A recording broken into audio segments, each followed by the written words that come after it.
দীর্ঘ ঈদের ছুটির পর খুলেছে অফিস আদালত, শুরু হয়েছে কর্মচঞ্চলতা। রমজান ও ঈদে নিত্যপণ্যের দাম কম ছিল এবং ঈদ ভালো কেটেছে বলে জানালেন অর্থ উপদেষ্টা ডক্টর সালেউদ্দিন আহমেদ। যুক্তরাষ্ট্রের শুল্ক আরোপে অর্থনীতির উপর প্রভাব কিভাবে মোকাবেলা করা যায় সে বিষয়ে আলোচনা শুরু হয়েছে, জানান উপদেষ্টারা।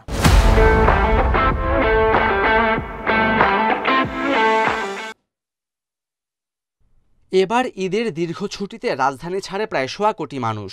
এর মধ্যে ৪৪ লাখের মতো ইতিমধ্যে ফিরেছে নগরীতে। মোবাইল ফোনের সিমের অবস্থান পর্যালোচনা করে এই তথ্য দিয়েছে টেলিযোগাযোগ মন্ত্রণালয়। দীর্ঘ ছুটি শেষে রোববার প্রথম কর্মদিবসে কাজে ফেরেন কর্মকর্তা কর্মচারীরা। আবারও তাই কর্মচঞ্চল্য সচিবালয়। ঈদের শুভেচ্ছা বিনিময় ও কোলাকুলি শেষে কাজে মনোনিবেশ করেন তারা।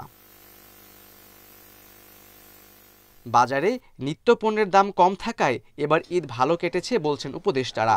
যুক্তরাষ্ট্রের শুল্ক আরোপে অর্থনীতিতে যে প্রভাব পড়বে তা সমন্বয় করা খুব কঠিন হবে না বলে জানালেন অর্থ উপদেষ্টা। আমাদের কনটেক্সটে আমাদের যা যা করার আমরা করতে চেষ্টা করছি।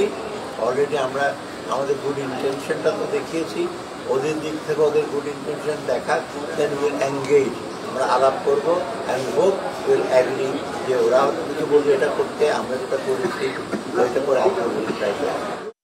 উপদেষ্টা সৈয়দা রেজওয়ানা হাসান বলেন, এবারের ঈদ জনগণের কাছে ইতিবাচক বার্তা দিয়েছে।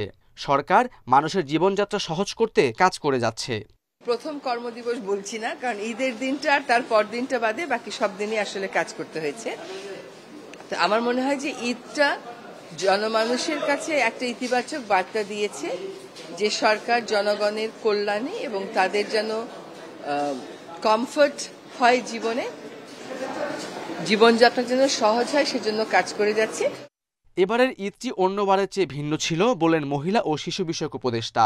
জুলাই গণ অভ্যুত্থানে আহত পরিবারগুলোর সাথে ঈদ করেছেন জানান তিনি।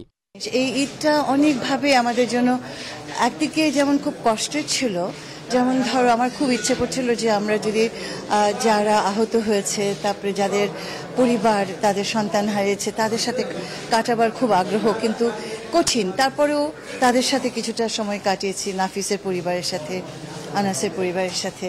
তো ঈদটা একটু ভিন্ন ছিল। উপদেষ্টারা আরও জানান, মাগুরার শিশু আসিয়া ধর্ষণ ও হত্যার মামলার বিচারের কাজ দ্রুত শেষ করতে কাজ করছে আইন মন্ত্রণালয়।